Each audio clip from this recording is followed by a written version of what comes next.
And ladies and gentlemen, thank you very much for your precious time today, especially just before Christmas. And thanks to Beautiful Life Reading Club for inviting me, and also thanks to Charing Cross Library for the venue. My name is Ju, as you can see here. My topic today is going to be Chinese cultural infusion into Western world. Let's come to the content first. Ooh. Is it going forward? It's getting dead. Can I get some technical support from here? But basically, it works. Okay, thank you very much. My presence helps. Oh, thank you. They're just scared of you, you know. So followed by introduction, the main part will be Chinese traditional cultural systems. That's the main part. It's going to be around 20 minutes. And then we talk about dilemmas, cultural dilemmas with conflicts, and some ideas or some impression of British people perceive the Chinese. And hopefully we can provide some possible solutions to end. Okay, let's just start with introduction. So actually all the cultures and civilizations are formed by, affected by a lot of factors. And one of them, the most important thing that I would think, is the impact of geography. So let's look at the China's map. In the north, we've got desert. In the west, we've got desert and Himalaya range. And in the south and east, we've got the ocean. So I would think this is really an enclosed environment which separates China from most of the part of the world, which gives us a peaceful 3,000 to 4,000 years of development. So it forms all different parts of the culture. Okay. Now let's look at the history. So we're going to just introduce very briefly of the Asian China, because you can see China is the only left agriculture civilization in this world.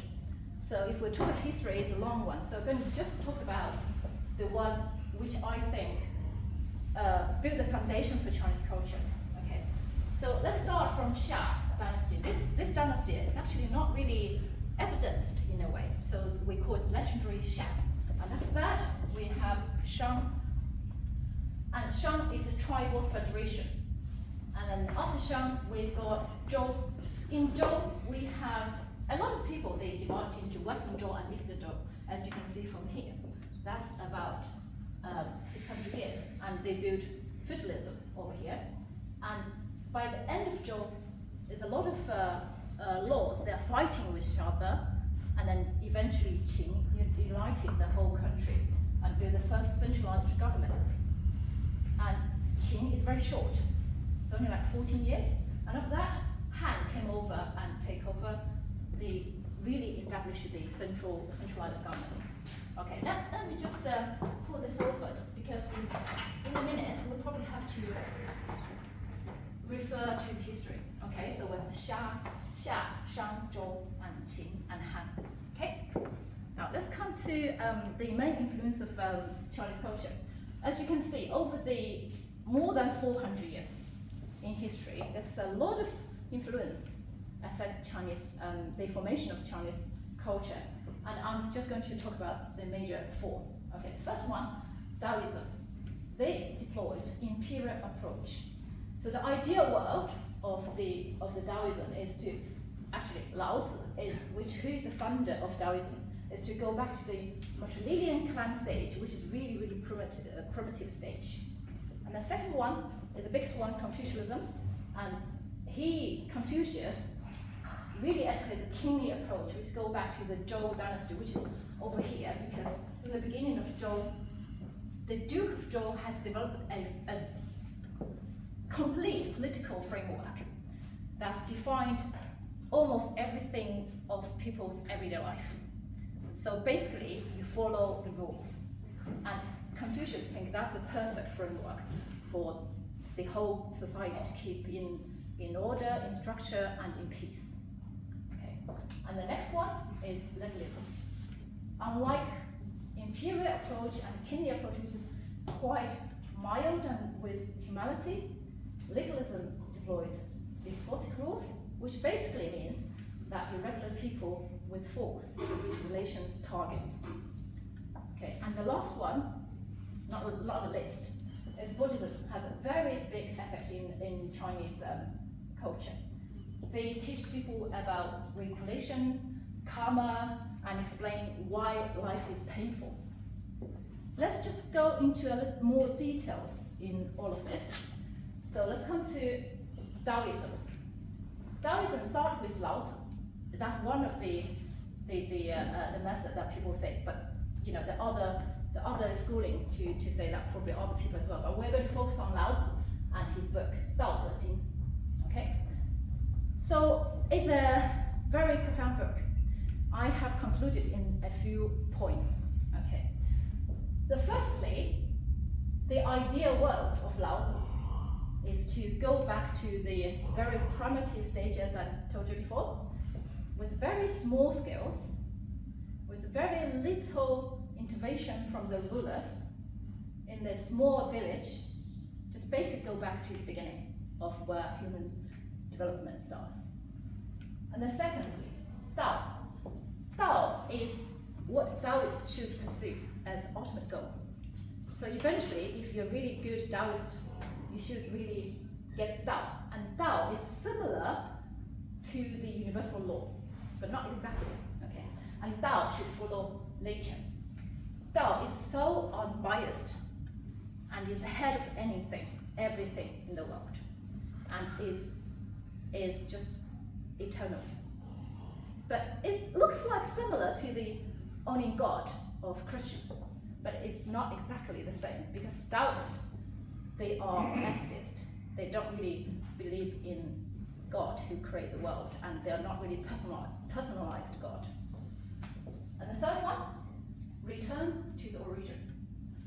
So if you want to follow Tao, you should go back to the really beginning, original state of innocence.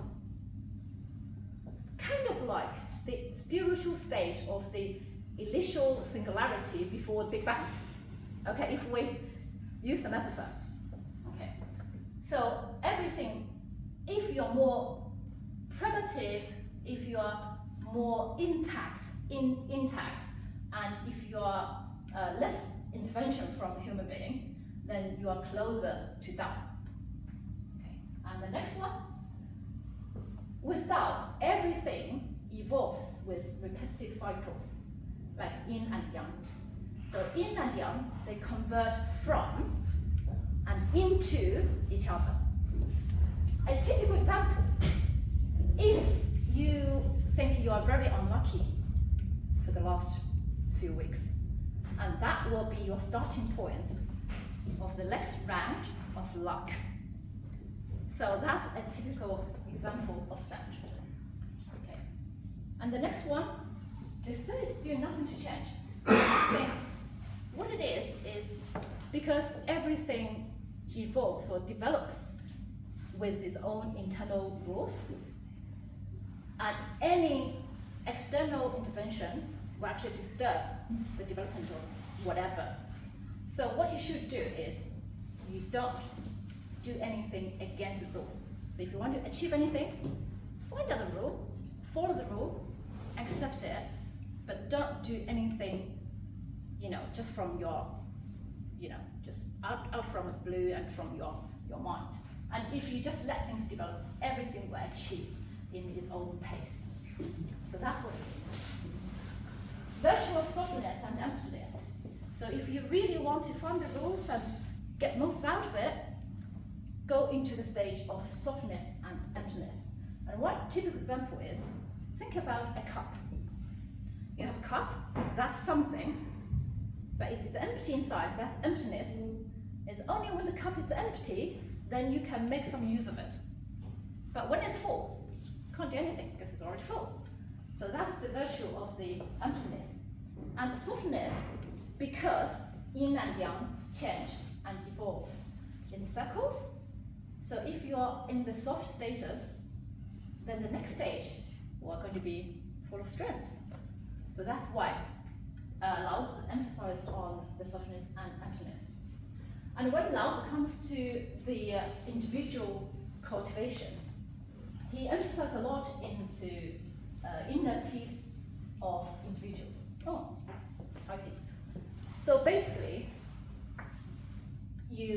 achieve that by meditation and keep yourself in a tranquil state. Okay, so that's how much for Lao Tzu and Tao Te Ching. Let's come to the next slide, which is Confucianism.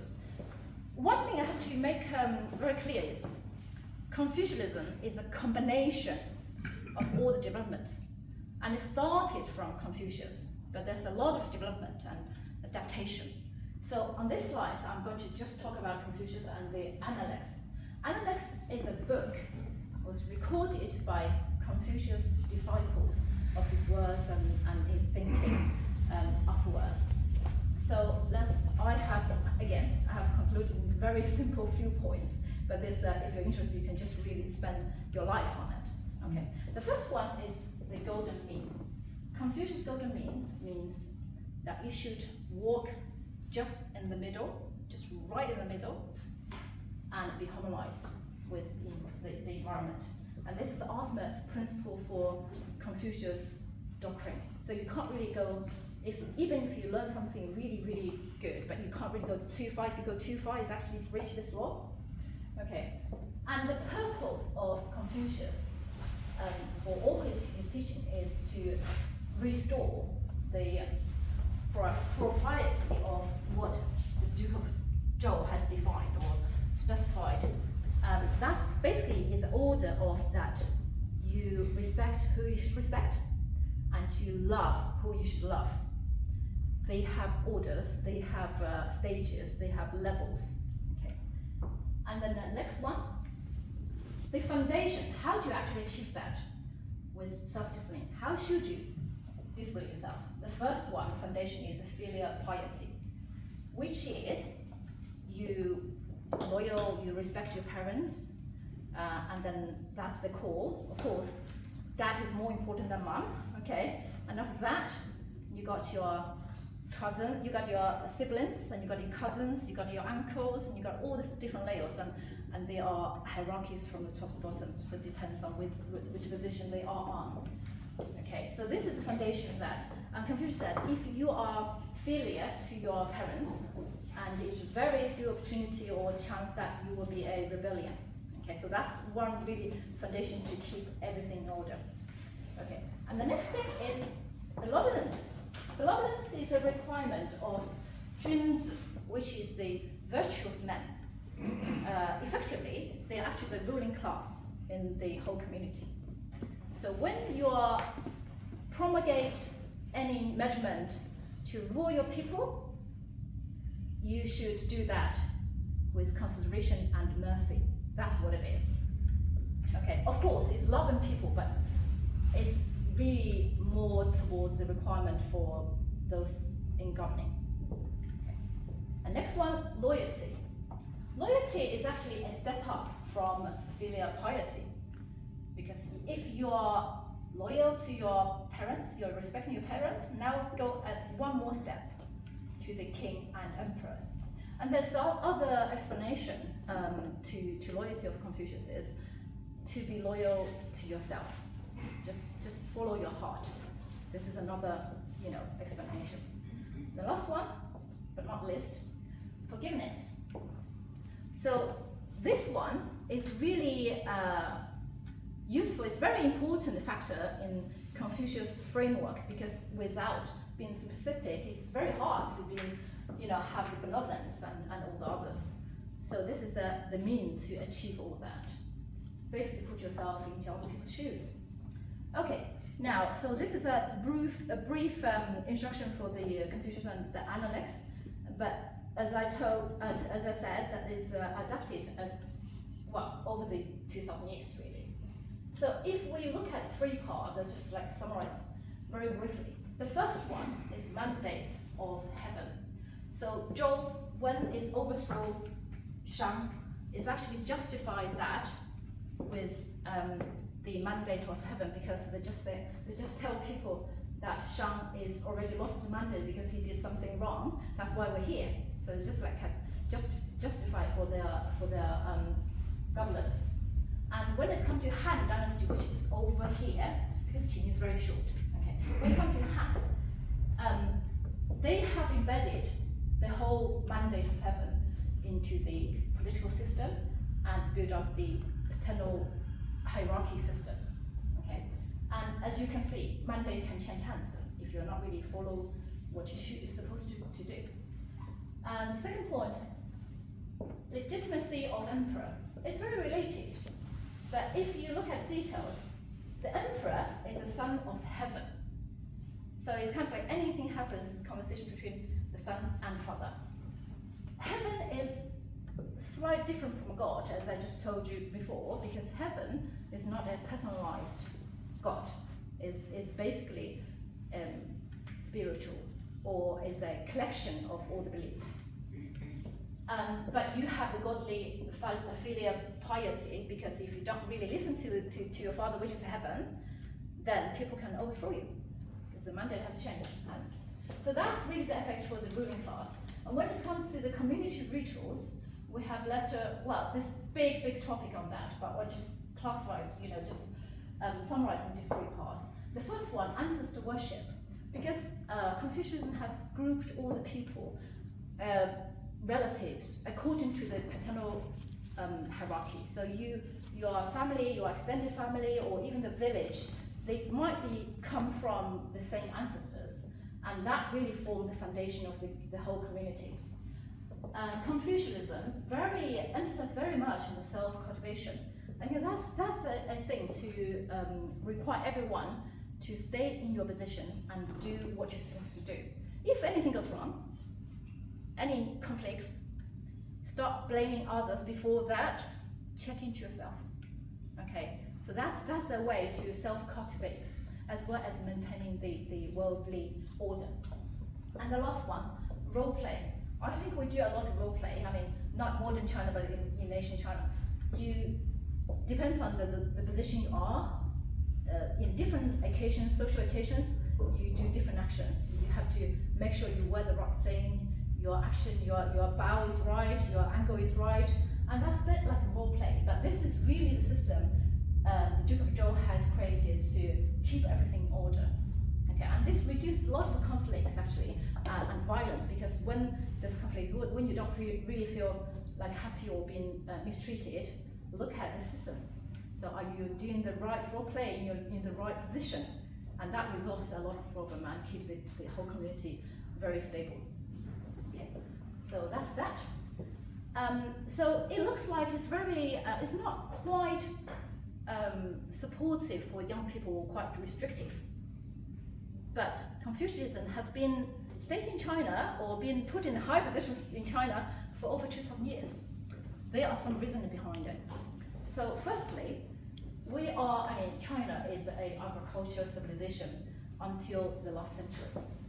So we have the basic conflicts of exploded population and very limited farming land. So if you just imagine now, modern China, we have over 22% of the population of the whole world, but we only have 7% of farming land in the whole world. So the imminent problem is a contradiction between the population and the farming resources. And Confucianism provided answer to resolve that problem. So that's really, really key thing. And the second thing is, because if you're doing farming, you have to settle down at some place instead of moving around like nomadic. The position Confucianism has kind of defined for people, because how well you're doing depends on the position in your community. If you move around too often, you wouldn't be able to build that. You lose that. So that's why people are banded on ground. Okay, and the third one, team collaboration is really, really vital for agricultural civilization, because we have so many people and we need to feed so many people with limited land. So to achieve the productivity, we need collaborate the group. So that's why they are with the team collaboration, we're reducing the competition and we are reducing the waste of the resources. Okay, and that helped a lot in building the paternal hierarchy. With the hierarchy, yes, it's in the cost of a group of people, okay, majority group of people, for example, women and those men at the bottom. Okay, so it's really beneficial for the people, for the men on the top. But it's built a very stable community to allow everything to develop. So that's really key for the last bit, which is helps the government to have very strong control of this government or on its people. So that's how much for Confucianism for today. But this is a really, really big topic, so you can spend your time to do more research. Okay, and then let's come to the next part, legalism. So with legalism, they are not really as obvious as Taoism and Confucianism, which you can easily find a founder. We have a lot of different people to be in this field, but they do a bit here and there. So there's two people I really want to emphasize over here, which is Shangyang and Han Feizi. Okay, Shangyang had a reform in the kingdom of Qin, and Han Feizi kind of like summarized and write a book about all the legalism practice in Women's Day period, which is end of June. Okay. Legalism is different from a modern legal system. Well, modern legal system, we have democracy and we serve majority of people. But legalism at that time, they serve the governors. They're trying to make sure the country or the nation is rich, but people is the tool for that, is a resource for them. Okay? And they assume, legalism assume people, human nature in general is evil or is not really good, it's bad. So we need very strong control by the central government to force them to do things. Otherwise they would be lazy. That's what their thought is. And then the purpose of legalism is very straightforward, to enrich the country. Because people are evil, so to reach that target of enrich the country, you have to weaken the people, humiliate them, control them, so they can listen, or they can be less of a threat to the governance. And to achieve this goal, so morality definitely is not on the top of the list. So it's a listing they will consider. There's two books I think you might be of some interest because they are kind of the equivalent of that.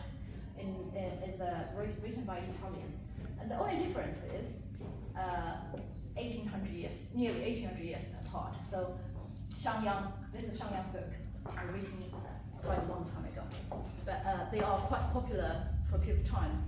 I mean, definitely for the book of Lord Shang, it's been read by governors for the last 2,000 years by the governors. But this, the prince, probably a few hundred years. Yeah. Okay. So let's talk about the main major of measures of Shangyang's reform. So you probably have a bit more impression or understanding about what legalism is. So I list out 5. The first thing is a household registration system. So before Shangyang, the extended family, the big family, they lived together. But when Shangyang came along, he broke down, he said, every male adult, once you become an adult, you're going to be identified as a separate household. And that's the basis for the tax and coffee, which is unpaid labor. Okay, and then just give the Qing more control of its people. And also they've got very strict supervision system, which is 5 or 10 households, they form a unit. If one of them, anyone in this unit, 5 or 10 family, they breach the law or they do anything illegal, and the other people is not reporting it, everyone in this unit will be punished. And the punishment can be something like chop your nose off, chop your ears off, chop your legs off, your hands off. So it's really, really brutal. Okay, the next one. So next one is rewarding in the military merit. So the purpose of Qing at that time is only 2. One is to have wars, to win the wars, let's put it that way. And second is farming, to produce resources. So to encourage the military side, they give, they say it's honored, but basically what the benefit is, you are exempted from some of the tax or the coffee, depends on how many enemies you kill. And they actually collect the ears, left ear or right ear. So you can't really have the head all the time, you just have ears, to count how many people you kill, and then they reward you with the right level of the merits, and then you can be exempted for certain taxes. And the next one, focus on agriculture and surplus trading. You all understand why we need to focus on agriculture. So you can get rich by farming. And then if you're a businessman, then you're stressed. Basically, businessman is going around and interrupting the whole community's stability. So it's not really encouraged. Basically, if you're born as, I wouldn't say citizen, but if you're born in Qing, then everyone in this country is not allowed to do business. They outsource. They use people from other countries to do that. Okay, next one. So they formulate the law system of Qing, as I probably mentioned it, they have very, very heavy punishment. So this is a mean for them to control people, so people are scared and they listen.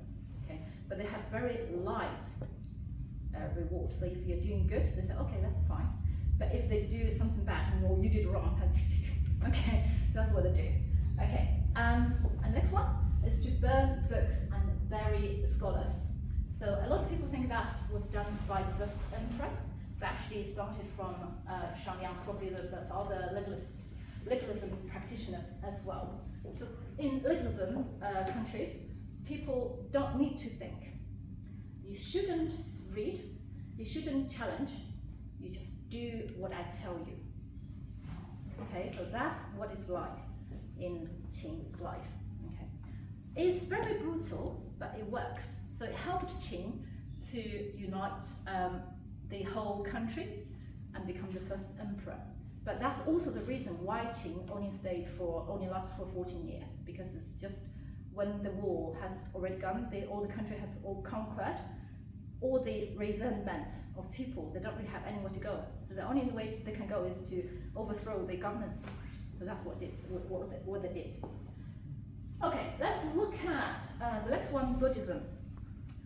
So Buddhism is actually started to brought in China in the Han Dynasty.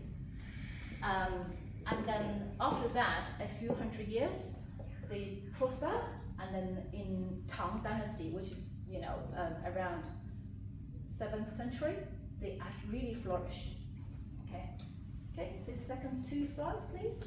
Yeah, another one. Yeah. So the reason why Buddhism is flourished that time is just because there's lots of wars, and the political system is in a chaos, and nobody really control people like before with legalism and Confucianism. So people have more freedom to choose whatever religion is available. And that time, Buddhism came in. So it's just right timing. The next one is Buddhism actually met spiritual needs for the poor and downtrodden, because Confucianism literally is provided for the governing class, with those who are more educated, who are ruling. Of course, there are influence for the whole people as well, but in general, normal common people, they are really deprived from any spiritual support. So Buddhism just came in and filled the blank. That's just perfect.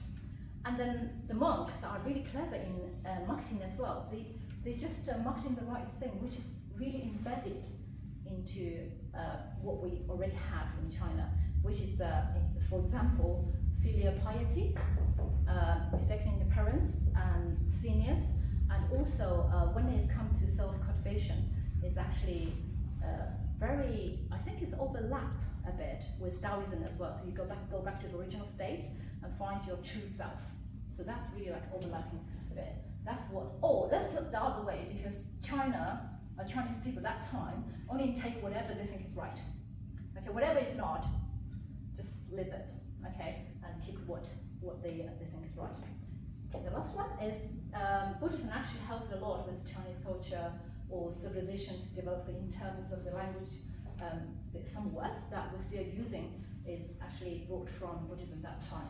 And in terms of art, we have sculpture, we have painting, we have poem. A lot of them are affected by Buddhism at that time. Okay. Now, Buddhism has affected different class in different ways. So for common people, well, Buddhism tells them life is full of pain. That's because that's the reason, because of karma, because of what you did from last life. And then you got a chance to go to pure land after death. So you got hope. So you can accept that because you have hope. Okay. And then the reincarnation and next life, they're all hope, part of hope. How do you do that? You do satsang chanting, pray to the Buddhas, or pay them with your bows, or going to the temple and all that stuff. And the other really good one is, realistically, change their life is another possible career path. Become monks. In that way, you don't have to pay anything. You don't have to work hard as farmers. You just stay there and just chanting your santran and just do the bow down and just cultivate yourself. And that's why in history there's a few times the actions taken by the governments to not really kill, but force them to go back to the world life instead of staying as monks, because they just consume too much money, and then they don't really pay any tax. That's true. And for literates, which is those who are educated and who read books and learning, I wouldn't say they don't really believe that, but they are more focused on this part, which is they have more time to relax. So they have inspiration from Buddhism for art and poems, and the Zen Buddhism, which is flourished in Han Dynasty, they help them to achieve enlightenment, and which is connected to they have opportunity to retreat to self-cultivation and meditation. And if they're really, really doing good with meditation, they can go nirvana to get out of the cycle of reincarnation, and they become a Buddha instead of being, come back to this painful life again and again. Okay, so that's the effect of Buddhism. So that's how much I'm going to talk about for the main influence in forming Chinese culture. And we're going to have a little conclusion over here. Of course, this is just like a brief summary. Okay. When people talk about Chinese culture, especially, what's in their mind is actually dancing, kung fu, Chinese painting. Yes, they are very fancy, but the culture actually means those reasoning behind the behaviors and the beliefs behind it, the reason behind it, which we just covered some main parts in Taoism, Confucianism, legalism, and Buddhism. Okay, and China, as the only survived ancient civilization, we are cultivated in depth in so many different elements of our culture. Okay. In China, emperors. Well, I think emperors in the whole world, every government, they want to civilization, and emperors focus civilization so good, so deep. They use a combination of Confucianism and legalism to have a balance, because legalism is really what it works, but if you go too far, you'll be overthrown very easily. So they use more people-friendly Confucianism to balance it out. So if you balance well, that's perfect. If you don't, things go wrong, and you know what happens. Okay, next one. Chinese people, strictly speaking, we don't really have a religion. That means we don't really have a God who created the world. Okay, we start from some legends, but not really from the first beginning when the God has created light and the world and everything. We are all pragmatic practitioners, so we focus on this life only.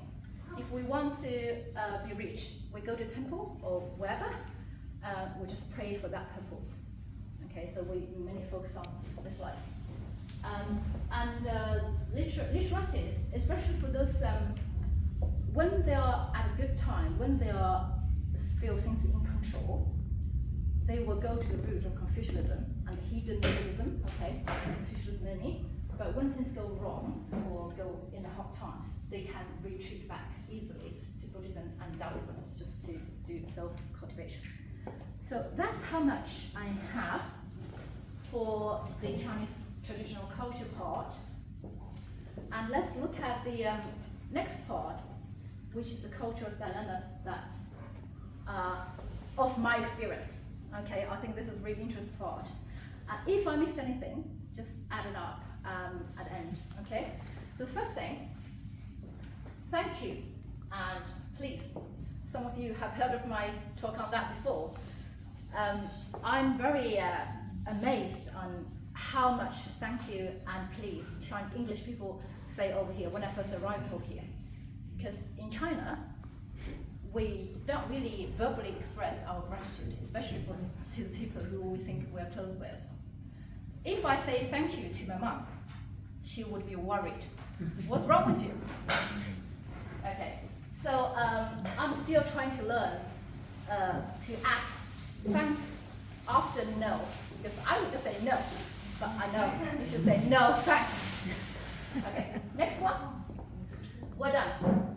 I think children in this country, including my little one, okay, they are spoiled by praises for very mild achievement. Look at that. We were told, I mean in China, we were told we should be humble, modesty, you know, that's the target for us.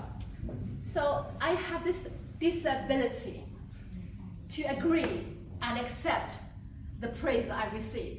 Because what's going on in my mind is, am I really that good? I wasn't really sure. And how do I respond? I really don't know. Okay, the next one. Bill, please. I have to admit, it's much easier to go Dutch. But that's not what we do in China. In China, we fight to treat people, and next time, my friends will fight back to treat me. So it's a matter of faith to treat people or being treated. Because this is propriety that we're talking about. Okay. And also, it requires a lot of skills, a variety of skills. Firstly, you have to memorizing, when or how many people went for which restaurant. You have to count the price per head. You have to think about what the best way to return the favor and what the best approach to the return. Shall I treat them individually or collectively? Now, after I start splitting the bills, I'm losing the skills. I need to go somewhere else to train it up. It's a cost, isn't it? Okay, and the next one, shops close on Sundays. It's getting better now, I have to say, okay? But when I first came in the UK, my plan was, I'm going to do a big grocery shopping on Sunday. And I ended up having 2 pieces of toast in the kitchen. I appreciate the work-life balance, but I really would also enjoy the convenience of the shops open until 10 o'clock every day. But luckily, we're better now, at least a few hours on Sundays. Okay, next one. Complain. When things go wrong, especially with service, what went on in my mind is like, okay, yes, I should raise a complaint, but did I actually exhaust my own resources? Did I actually think about suggest a few solutions?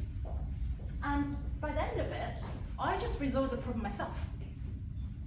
But now I realize complaining is an English tradition, which is really good in a way to release your pressure for your personal well-being, and also is a really good opportunity to find a common interest with your colleagues and your friends. So I'm in the process of learning it. Okay, it's taken me a while, but I'll get there. Okay, next one. Politicus. Okay, I shall say complaints and politicus together. After weather, complaining about weather, and sports, politicus is the third topic, I would think. Yeah, am I right? Mm-hmm. Am I, yeah. Normally, I would be very quiet in those occasions. On one hand, I'm not really knowledge about it, and I don't really have a good sense of it. And on the other hand, I was thinking, it's none of my business. And they wouldn't pay me for giving my opinions. And furthermore, they wouldn't listen to me. So why should I talk about that? Okay, the next one. Food. You all know that we are proud of food. Not those ones from takeaway shops, they are adapted to Chinese food. What I mean is packed lunch that were brought to the office. Those requires for microwave. Sometimes, a lot of times, the smell is very nice and causes jealousy. But the other times, it can get a bit awkward and unpleasant. If it comes to inviting friends to my house, we use chopsticks, which is challenging for British people, right?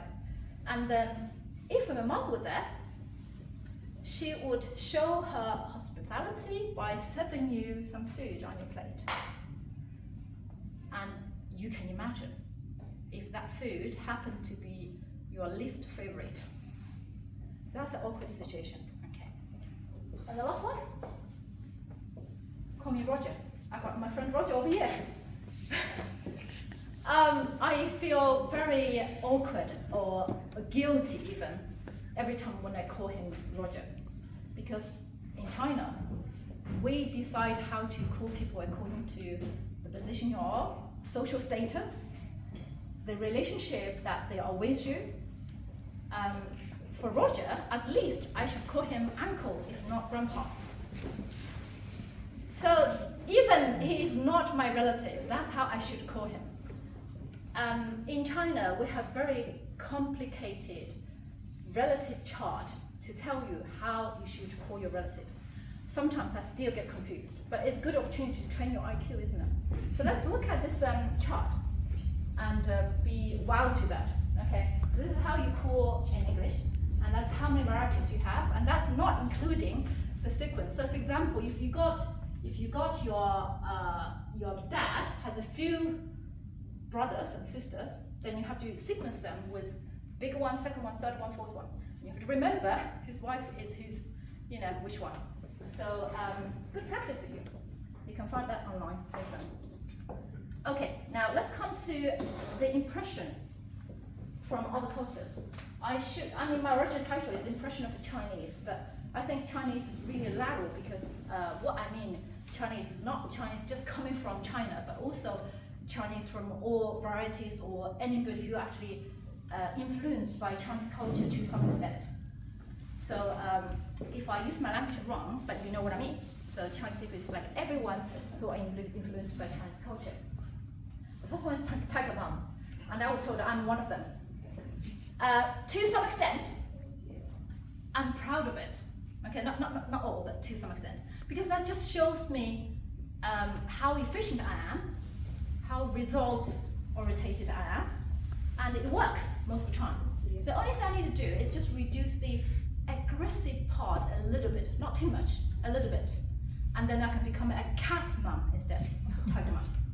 Okay, so I'm trying to really justify myself, especially for the negative part. But you probably can make a link from the Chinese, the culture system part from with all this impression. And the second one, quiet. This I mean, but I have to say I'm the exceptional. Okay, Chinese people in general were quiet in team meetings, in company, or with a group of people. Yeah, not me, but most of the Chinese people. It's just because that in Taoism we tell people that we need to go back to the original state. Okay, tranquil, quiet, calm down. And in Confucianism, we're told not to challenge the authorities, so zip up. And in legalism, no comments at all. You shouldn't think even. And in Buddhism, you just accept the suffering if there is. Okay, so just learn that. Especially in Confucianism, if we emphasize on doing things instead of talking, if you have to talk, make sure it's 100% right, not 100%, but as perfect as possible. Okay, so you probably see a lot of Chinese colleagues, they are not talking, but they are thinking. There's a lot of things going on. And the only thing they are doing there, and before speaking up, is I have to make sure that I'm 100% right. And by the time they get it out, time has gone. The golden time slot has gone. So that's this part. Rude. We're told we're rude. Accepting that I don't say thanks and please, sometimes forgetting. I didn't mean to. Also, we were told that we're quite direct in giving instructions. And sounds a little bit like condescending or too authoritative. But really, it's a language pattern. I just had a little story from a friend that she went to a Chinese supermarket, and the shop's assistant asked her, what do you want? This sounds really rude, isn't it? Instead of, how can I help? And the fact is, we literally translate word by word from Chinese for this context. So what we really want to do is just get things done. And we didn't really think too much about how you feel, but just get it done, be efficient. And that's the language pattern that we have. So we didn't really mean to hurt you, because we are also polite. When I heard that, I think what my friend meant is that we tell a lot of white lies. It's just, he has rephrased it in a nicer way, being very polite. It says, when we come to the point of saying no, like refusing people, or asking for a favor, we tend to go very indirect, which requires our friend a lot of time and effort to figure out the real intention of the speaker. But this is a really good opportunity again to train your IQ, isn't it? Yeah? And that's why it makes us very clever. We have a stereotype that Chinese people knows, everyone knows how to cook, knows how to play table tennis, knows very good at maths. Yes, we are. But we are clever, but not really too much difference from the rest. I think the reason being is just we spend a lot more time on practicing Chinese characters and doing the drills in maths. If you think about Chinese character, yes, it's pictogram. It trains the other side of the brain. So yes, Chinese people brains are more developed, more balanced, but not really clever, because all the results come from our hard working. Yeah, that's for hard working. Chinese people, I mean in general, okay, are born more or less with a mission to glorify your parents or your ancestors. I mean, at least for my generation, not this one, it's okay.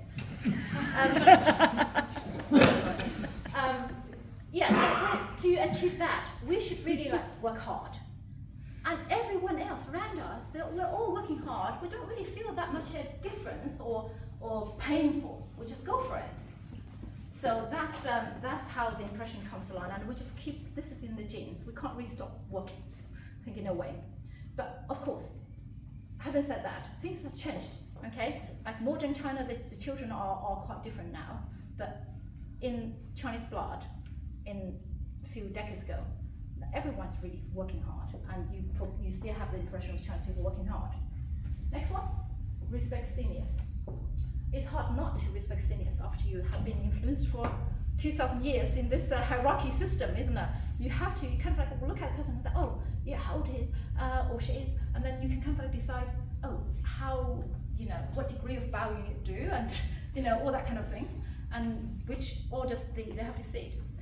Japanese and the Koreans, they are even more so, because they haven't gone through the revolution, cultural revolution, like in China we had a century ago. So that's just influence over the 2,000 years. Okay, and the last one, friendly. I don't really have to explain too much about that, right? We are really open to for anyone who wants to know Chinese culture. and we're really, really friendly. So that's it. I don't have to explain too much. Okay, so that's the infusions between different cultures. And if we just look at, looking forward and say possible solutions. Next page, please. So we can see what we can do together to make the harmony even better. We are really lucky in this world, or in this land. We are allowed to keep the cultural identity as well as merge with other cultures to work on diversity and inclusion. So we can do, we can be more aware of the difference and the mutual understanding to get even better. And also, in nowadays, we can see the agricultural civilization, which stands by Chinese culture, and the Western one, which stands for the industry and commercial civilization. We both face a globalized problem or crisis. We have poverty, we have COVID, we have possible threat of AI, we have global warming, and all these things cannot be resolved by a single country, any country. Doesn't matter how strong you are, because we are is a global human being problem. So we just got to work collaboratively and find a solution to resolve the global crisis together. Now let's look at what Chinese communities can improve and the British community can support us. So first of all, I think we need to speak up more. That's for the Chinese people, because I know that you've got so many good things or ideas in your mind. Just speak up. You think, sometimes you think, oh, this one is so simple, maybe, other people already know that, but they might not. So it doesn't harm you if you speak up. And I think that for the British communities, you just need to understand, as just said, we have language patterns, and we have this, hold up mentality in our mind. So you need to allow us a bit more time and encourage us to talk more. Okay. The second one, some folkmen, they probably don't really speak up because they think that English is not good enough. But really, language shouldn't be a barrier. Yes, it's not really that fluently, but at least you can gradually get in some meanings out. So I think the barrier is really speak out with confidence. Just go for it. And people over here, we are really like open and accepting, isn't it? So we just need to encourage the conversation. Just start with it. Just if you go wrong, just have another try.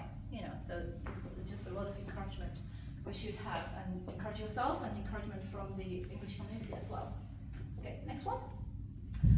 Chinese people, we know that we already have a lot of Chinese associations that we're working out outreach for people, but what we can do is we can do even more and share resources and have more activities to get people to know us, to outreach. And for the counterpart, it would be great if I had more curiosity in Chinese culture and embrace the difference that we have. And the last one. A lot of people, you get impression of China or the Chinese people or Chinese culture from the media or from some stereotypes. I think as a Chinese people over here, we can provide a fuller picture for people to understand us. And then it's not just about some cultural activities of dancing or that kind of thing, or the news from the selected media's reports. You can come to us and we can give you all aspects of our life. And then I would challenge British people, why not to learn a bit Chinese language and a bit Chinese activities, or even more appealing Chinese cooking? Probably that's more attractive. Yeah? Okay, so that's how much for today. I think I've talked a lot. Do we still have a few minutes for questions, or Yes, that's it? it's time for Q&A. If you have any